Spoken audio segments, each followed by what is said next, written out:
Sons and Lovers by D.H. Lawrence. Chapter 10. Clara. When he was 23 years old, Paul sent in a landscape to the winter exhibition at Nottingham Castle. Miss Jordan had taken a good deal of interest in him, and invited him to her house, where he met other artists. He was beginning to grow ambitious. One morning the postman came just as he was washing in the scullery. Suddenly he heard a wild noise from his mother. Rushing into the kitchen, he found her standing on the hearthrug, wildly waving a letter and crying, "Hurrah!"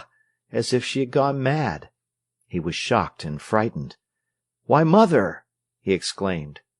She flew to him, flung her arms around him for a moment, then waved the letter, crying, "Hurrah, my boy! I knew we should do it!" He was afraid of her, the small, severe woman with graying hair suddenly bursting out in such frenzy. The postman came running back, afraid something had happened. They saw his tipped cap over the short curtains. Mrs. Morel rushed to the door.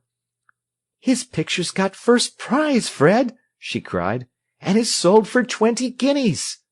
"My word, that's something like!" said the young postman, whom they had known all his life. "And Major Moreton has bought it!" she cried. "It looks like meaning something, that does, Mrs. Morel," said the postman, his blue eyes bright. He was glad to have brought such a lucky letter. Mrs. Morel went indoors and sat down, trembling. Paul was afraid lest she might have misread the letter, and might be disappointed after all. He scrutinized it once, twice. Yes, he became convinced it was true. Then he sat down, his heart beating with joy. "Mother!" he exclaimed. "Didn't I say we should do it?" she said, pretending she was not crying. He took the kettle off the fire and mashed the tea. "You didn't think, Mother—" he began tentatively. "No, my son, not so much, but I expected a good deal." "But not so much," he said. No, but I knew we should do it." And then she recovered her composure, apparently, at least. He sat with his shirt turned back, showing his young throat almost like a girl's, and the towel in his hand, his hair sticking up wet. "20 guineas, Mother! That's just what you wanted to buy Arthur out. Now you needn't borrow any. It'll just do." "Indeed, I shan't take it all," she said. "But why?" "Because I shan't." "Well, you have £12. I'll have 9. They cavilled about sharing the 20 guineas. She wanted to take only the £5 she needed. He would not hear of it. So they got over the stress of emotion by quarrelling. Morel came home at night from the pit, saying, "They tell me Paul's got first prize for his picture, and sold it to Lord Henry Bentley for £50. "Oh, what stories people do tell!" she cried. "Ha!" he answered. "I said I were sure it were a lie, but they said thou had told Fred Hodgson." "As if I would tell him such stuff!" "Ha!" assented the miner. But he was disappointed, nevertheless. "It's true he has got the first prize," said Mrs. Morel. The miner sat heavily in his chair. "Has he, beguy?" he exclaimed. He stared across the room fixedly. "But as for £50, such nonsense!" She was silent a while. "Major Moreton bought it for 20 guineas, that's true." "20 guineas! That never says!" exclaimed Morel. "Yes, and it was worth it." "Ay," he said, "I don't misdoubt it. But 20 guineas for a bit of a painting as he knocked off in an hour or two." He was silent with conceit of his son. Mrs. Morel sniffed as if it were nothing. "And when does he handle the money?" asked the collier. "That I couldn't tell you. When the picture is sent home, I suppose." There was silence. Morel stared at the sugar basin instead of eating his dinner. His black arm, with the hand all gnarled with work, lay on the table. His wife pretended not to see him rub the back of his hand across his eyes, nor the smear in the coal dust on his black face. "Yes, and that other lad 'ud ha' done as much if they hadna ha' killed him," he said quietly.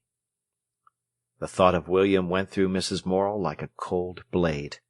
It left her feeling she was tired and wanted rest. Paul was invited to dinner at Mr. Jordan's. Afterwards he said, "Mother, I want an evening suit." "Yes, I was afraid you would," she said. She was glad. There was a moment or two of silence.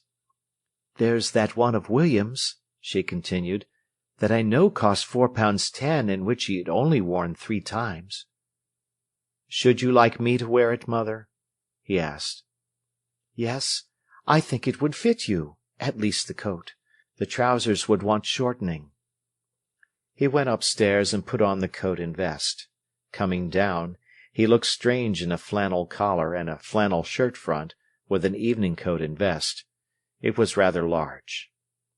"The tailor can make it right," she said, smoothing her hand over his shoulder. "It's beautiful stuff.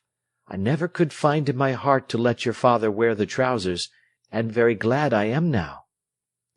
And as she smoothed her hand over the silk collar, she thought of her eldest son.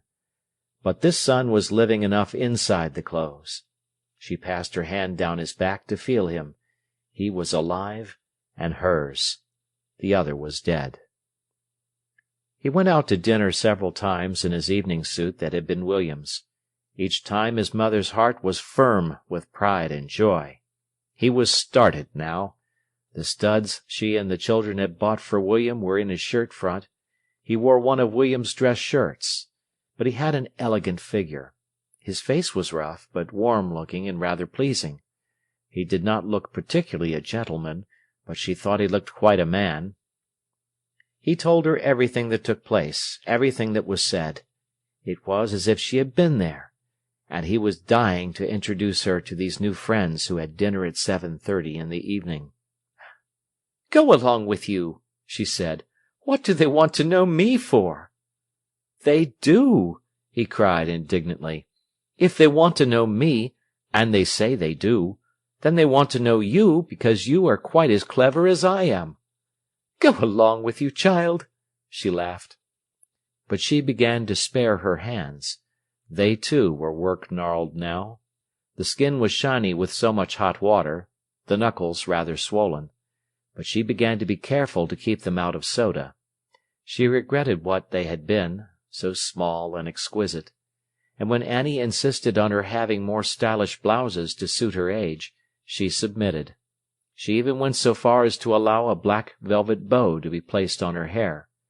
Then she sniffed in her sarcastic manner, and was sure she looked a sight. But she looked a lady, Paul declared, as much as Mrs. Major Moreton, and far, far nicer. The family was coming on. Only Morel remained unchanged, or rather, lapsed slowly. Paul and his mother now had long discussions about life. Religion was fading into the background. He had shovelled away the beliefs that would hamper him, had cleared the ground, and come more or less to the bedrock of belief that one should feel inside oneself for right and wrong, and should have the patience to gradually realize one's God. Now life interested him more. "You know," he said to his mother, "I don't want to belong to the well-to-do middle class. I like my common people best. I belong to the common people." "But if anyone else said so, my son, wouldn't you be in a tear? You know you consider yourself equal to any gentleman." "In myself," he answered. "Not in my class, or my education, or my manners, but in myself I am." "Very well, then. Then why talk about the common people?" "Because the difference between people isn't in their class, but in themselves. Only from the middle classes one gets ideas, and from the common people, life itself, warmth. You feel their hates and loves." "It's all very well, my boy, but then why don't you go and talk to your father's pals?" "But they're rather different." "Not at all. They're the common people. After all, whom do you mix with now, among the common people? Those that exchange ideas, like the middle classes. The rest don't interest you." "But there's the life—" "I don't believe there's a jot more life from Miriam than you could get from any educated girl. Say, Miss Moreton. It is you who are snobbish about class." She frankly wanted him to climb into the middle classes, a thing not very difficult, she knew, and she wanted him in the end to marry a lady. Now she began to combat him in his restless fretting. He still kept up his connection with Miriam, could neither break free nor go the whole length of engagement, and this indecision seemed to bleed him of his energy. Moreover, his mother suspected him of an unrecognized leaning towards Clara, and, since the latter was a married woman, she wished he would fall in love with one of the girls in a better station of life. But he was stupid, and would refuse to love or even to admire a girl much, just because she was his social superior. "My boy," said his mother to him, "all your cleverness, your breaking away from old things, and taking life in your own hands, doesn't seem to bring you much happiness." "What is happiness?" he cried. "It's nothing to me. How am I to be happy?" The plump question disturbed her. "That's for you to judge, my lad. But if you could meet some good woman who would make you happy, and you begin to think of settling your life, when you have the means, so that you could work without all this fretting, it would be much better for you." He frowned. His mother caught him on the raw of his wound of Miriam. He pushed the tumbled hair off his forehead, his eyes full of pain and fire. "You mean easy, mother," he cried. "That's a woman's whole doctrine for life, ease of soul and physical comfort, and I do despise it." "Oh, do you?" replied his mother. "And do you call yours a divine discontent?" "Yes, I don't care about its divinity, but damn your happiness! As long as life's full, it doesn't matter whether it's happy or not. I'm afraid your happiness would bore me." "You never gave it a chance," she said. Then suddenly all her passion of grief over him broke out. "But it does matter!" she cried. "And you ought to be happy. You ought to try to be happy, to live to be happy. How could I bear to think your life wouldn't be a happy one?" "Your own's been bad enough, mater, but it hasn't left you so much worse off than the folk who've been happier. I reckon you've done well. And I am the same. Aren't I well enough off?" "You're not, my son. Battle, battle, and suffer. It's about all you do, as far as I can see." "But why not, my dear? I tell you it's the best—" "It isn't. And one ought to be happy. One ought." By this time Mrs. Morel was trembling violently. Struggles of this kind often took place between her and her son, when she seemed to fight for his very life against his own will to die.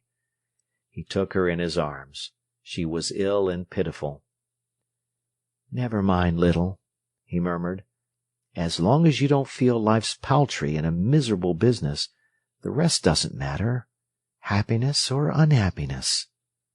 She pressed him to her. "But I want you to be happy," she said pathetically. My dear, say rather you want me to live." Mrs. Morel felt as if her heart would break for him. At this rate, she knew he would not live. He had that poignant carelessness about himself, his own suffering, his own life, which is a form of slow suicide. It almost broke her heart. With all the passion of her strong nature, she hated Miriam for having in this subtle way undermined his joy. It did not matter to her that Miriam could not help it. Miriam did it, and she hated her. She wished so much he would fall in love with a girl equal to be his mate, educated and strong. But he would not look at anybody above him in station. He seemed to like Mrs. Dawes. At any rate, that feeling was wholesome. His mother prayed and prayed for him, that he might not be wasted. That was all her prayer, not for his soul or his righteousness, but that he might not be wasted. And while he slept, for hours and hours, she thought and prayed for him. He drifted away from Miriam imperceptibly, without knowing he was going. Arthur only left the army to be married. The baby was born 6 months after his wedding. Mrs. Morel got him a job under the firm again, at 21 shillings a week. She furnished for him, with the help of Beatrice's mother, a little cottage of 2 rooms. He was caught now. It did not matter how he kicked and struggled, he was fast. For a time he chafed, was irritable with his young wife, who loved him. He went almost distracted when the baby, which was delicate, cried or gave trouble. He grumbled for hours to his mother. She only said, "Well, my lad, you did it yourself. Now you must make the best of it." And then the grit came out in him. He buckled to work, undertook his responsibilities, acknowledged that he belonged to his wife and child, and did make a good best of it. He had never been very closely inbound into the family. Now he was gone altogether. The months went slowly along. Paul had more or less got into connection with the Socialist, Suffragette, Unitarian people in Nottingham, owing to his acquaintance with Clara. One day a friend of his and of Clara's, in Bestwood, asked him to take a message to Mrs. Dawes. He went in the evening across Sneinton Market to Bluebell Hill. He found the house in a mean little street paved with granite cobbles, and having causeways of dark blue grooved bricks. The front door went up a step from this rough pavement, where the feet of the passers-by rasped and clattered. The brown paint on the door was so old that the naked wood showed between the rents. He stood on the street below and knocked. There came a heavy footstep. A large, stout woman of about 60 towered above him. He looked up at her from the pavement. She had a rather severe face. She admitted him into the parlour, which opened on to the street. It was a small, stuffy, defunct room, of mahogany and deathly enlargements of photographs of departed people done in carbon. Mrs. Radford left him. She was stately, almost martial. In a moment Clara appeared. She flushed deeply, and he was covered with confusion. It seemed as if she did not like being discovered in her home circumstances. "I thought it couldn't be your voice," she said. But she might as well be hung for a sheep as for a lamb. She invited him out of the mausoleum of a parlour into the kitchen. That was a little darkish room too, but it was smothered in white lace. The mother had seated herself again by the cupboard, and was drawing thread from a vast web of lace. A clump of fluff and ravelled cotton was at her right hand. A heap of 3/4-inch lace lay on her left, whilst in front of her was the mountain of lace web piling the hearth-rug. Threads of curly cotton, pulled out from between the lengths of lace, strewed over the fender and the fireplace.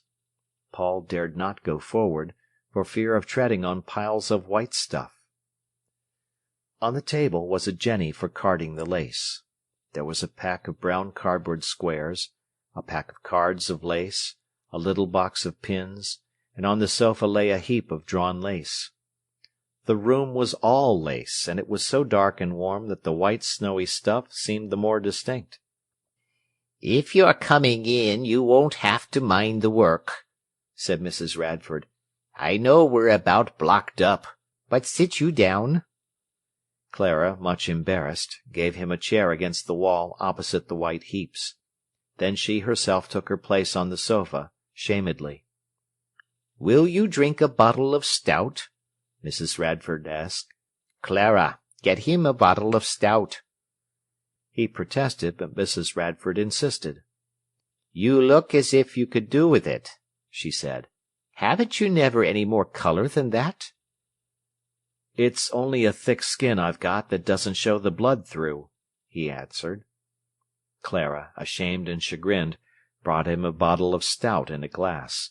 He poured out some of the black stuff. "Well," he said, lifting the glass, "here's health." "And thank you," said Mrs. Radford. He took a drink of stout. "And light yourself a cigarette, so long as you don't set the house on fire," said Mrs. Radford. "Thank you," he replied. "Nay, you needn't thank me," she answered. "I should be glad to smell a bit of smoke in the house again. A house o' women is as dead as a house with no fire, to my thinking.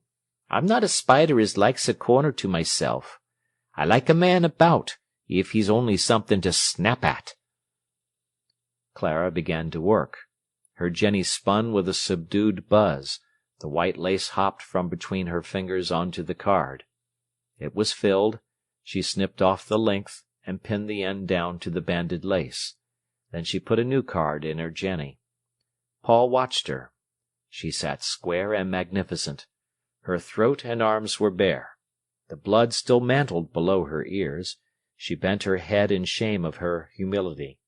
Her face was set on her work. Her arms were creamy and full of life beside the white lace. Her large, well-kept hands worked with a balanced movement, as if nothing would hurry them.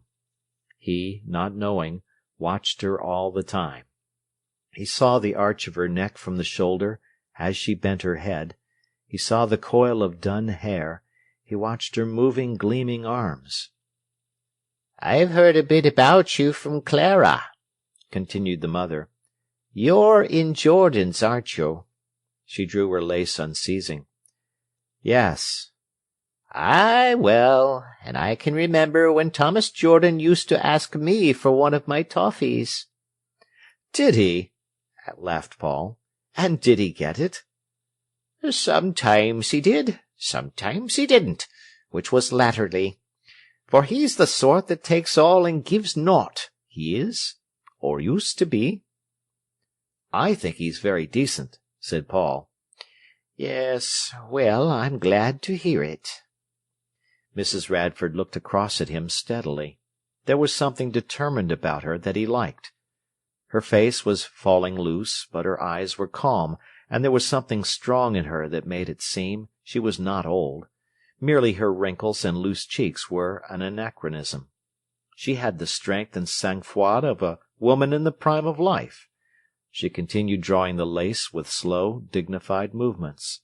The big web came up inevitably over her apron. The length of lace fell away at her side. Her arms were finely shapen, but glossy and yellow as old ivory. They had not the peculiar dull gleam that made Clara's so fascinating to him. "And you've been going with Miriam Livers?" the mother asked him. "Well," he answered. "Yes, she's a nice girl," she continued. "She's very nice, but she's a bit too much above this world to suit my fancy." "She is a bit like that," he agreed. "She'll never be satisfied till she's got wings and can fly over everybody's head, she won't," she said. Clara broke in, and he told her his message. She spoke humbly to him. He had surprised her in her drudgery. To have her humble made him feel as if he were lifting his head in expectation. "Do you like jennying?" he asked. "What can a woman do?" she replied bitterly. "Is it sweated?" "More or less. Isn't all women's work? That's another trick the men have played, since we force ourselves into the labour market." "Now then, you shut up about the men," said her mother. "If the women wasn't fools, the men wouldn't be bad uns, that's what I say. No man was ever that bad with me but what he got it back again. Not but what they're a lousy lot, there's no denying it." "But they're all right, really, aren't they?" he asked. "Well, they're a bit different from women," she answered. "Would you care to be back at Jordan's?" he asked Clara. "I don't think so," she replied. "Yes, she would," cried her mother. "Thank her stars if she could get back. Don't you listen to her. She's for ever on that high horse of hers, and its back's that thin and starved it'll cut her in two one of these days." Clara suffered badly from her mother. Paul felt as if his eyes were coming very wide open. Wasn't he to take Clara's fulminations so seriously after all? She spun steadily at her work. He experienced a thrill of joy, thinking she might need his help. She seemed denied and deprived of so much, and her arm moved mechanically, that should never have been subdued to a mechanism, and her head was bowed to the lace that should never have been bowed. She seemed to be stranded there among the refuse that life has thrown away, doing her jennying. It was a bitter thing to her to be put aside by life, as if it had no use for her. No wonder she protested. She came with him to the door. He stood below in the mean street, looking up at her. So fine she was in her stature and her bearing, she reminded him of Juno dethroned. As she stood in the doorway, she winced from the street, from her surroundings. "And you will go with Mrs. Hodgkinson to Hucknall?" He was talking quite meaninglessly, only watching her. Her grey eyes at last met his. They looked dumb with humiliation, pleading with a kind of captive misery. He was shaken and at a loss. He had thought her high and mighty. When he left her, he wanted to run.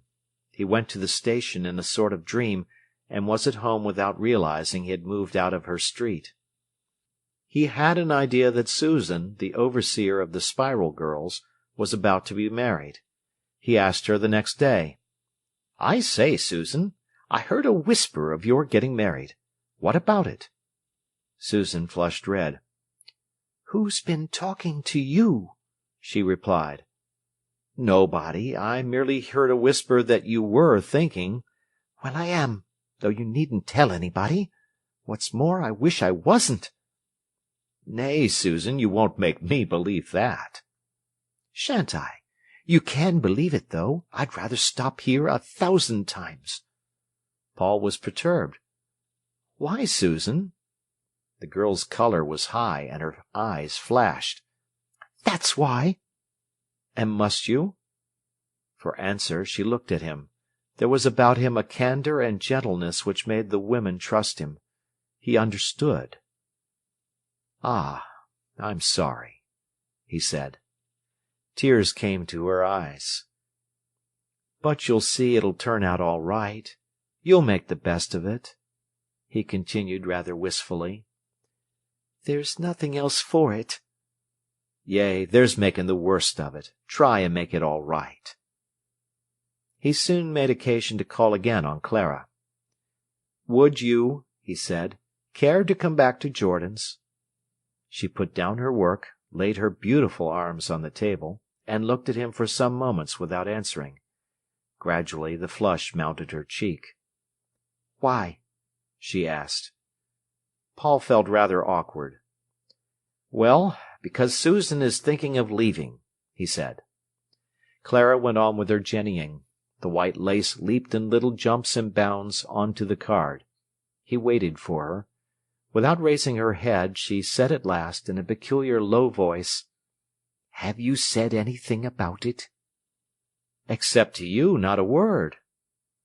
There was again a long silence.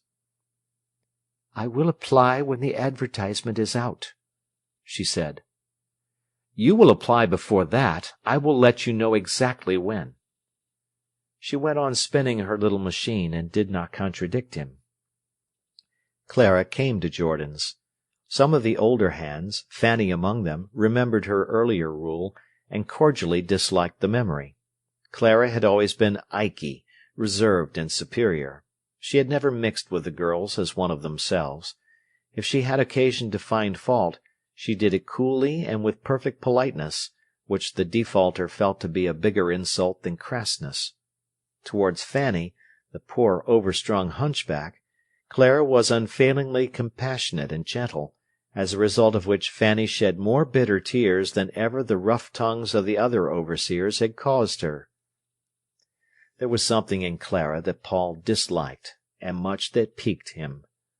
If she were about, he always watched her strong throat or her neck, upon which the blonde hair grew low and fluffy. There was a fine down, almost invisible, upon the skin of her face and arms, and when once he had perceived it, he saw it always. When he was at his work, painting in the afternoon, she would come and stand near to him, perfectly motionless. Then he felt her, though she neither spoke nor touched him. Although she stood a yard away, he felt as if he were in contact with her. Then he could paint no more. He flung down the brushes and turned to talk to her. Sometimes she praised his work, sometimes she was critical and cold. "You are affected in that piece," she would say, and as there was an element of truth in her condemnation, his blood boiled with anger. Again, "What of this?" he would ask enthusiastically. She made a small doubtful sound. "It doesn't interest me much." "Because you don't understand it," he retorted. "Then why ask me about it?" "Because I thought you would understand." She would shrug her shoulders in scorn of his work. She maddened him. He was furious. Then he abused her, and went into passionate exposition of his stuff. This amused and stimulated her, but she never owned that she had been wrong. During the 10 years that she had belonged to the women's movement, she had acquired a fair amount of education, and, having had some of Miriam's passion to be instructed, had taught herself French, and could read in that language with a struggle. She considered herself as a woman apart, and particularly apart from her class. The girls in the spiral department were all of good homes. It was a small, special industry, and had a certain distinction. There was an air of refinement in both rooms. But Clara was aloof also from her fellow workers. None of these things, however, did she reveal to Paul. She was not the one to give herself away. There was a sense of mystery about her. She was so reserved, he felt she had much to reserve. Her history was open on the surface, but its inner meaning was hidden from everybody. It was exciting. And then sometimes he caught her looking at him from under her brows with an almost furtive, sullen scrutiny, which made him move quickly. Often she met his eyes, but then her own were, as it were, covered over, revealing nothing. She gave him a little, lenient smile. She was to him extraordinarily provocative, because of the knowledge she seemed to possess, and gathered fruit of experience he could not attain. One day he picked up a copy of Lettres de mon Moulin from her work-bench. "You read French, do you?" he cried. Clara glanced round negligently. She was making an elastic stocking of heliotrope silk, turning the spiral machine with slow, balanced regularity, occasionally bending down to see her work or to adjust the needles. Then her magnificent neck, with its down and fine pencils of hair, shone white against the lavender, lustrous silk. She turned a few more rounds and stopped. "What did you say?" she asked, smiling sweetly. Paul's eyes glittered at her insolent indifference to him. "I did not know you read French," he said, very polite. "Did you not?" she replied, with a faint, sarcastic smile. "Rotten swank," he said, but scarcely loud enough to be heard. He shut his mouth angrily as he watched her.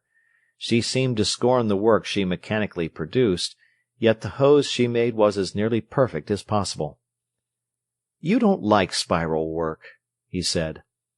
"Oh, well, all work is work," she answered, as if she knew all about it. He marvelled at her coldness. He had to do everything hotly. She must be something special. "What would you prefer to do?" he asked. She laughed at him indulgently as she said, "There is so little likelihood of my ever being given a choice that I haven't wasted time considering." "Pah!" he said, contemptuous on his side now. "You only say that because you're too proud to own up what you want and can't get." "You know me very well," she replied coldly. "I know you think you're terrific great shakes, and that you live under the eternal insult of working in a factory." He was very angry and very rude. She merely turned away from him in disdain. He walked whistling down the room, flirted and laughed with Hilda. Later on he said to himself, "What was I so impudent to Clara for?" He was rather annoyed with himself, at the same time glad. "Serve her right, she stinks with silent pride," he said to himself angrily. End of Part 1 of Chapter 10.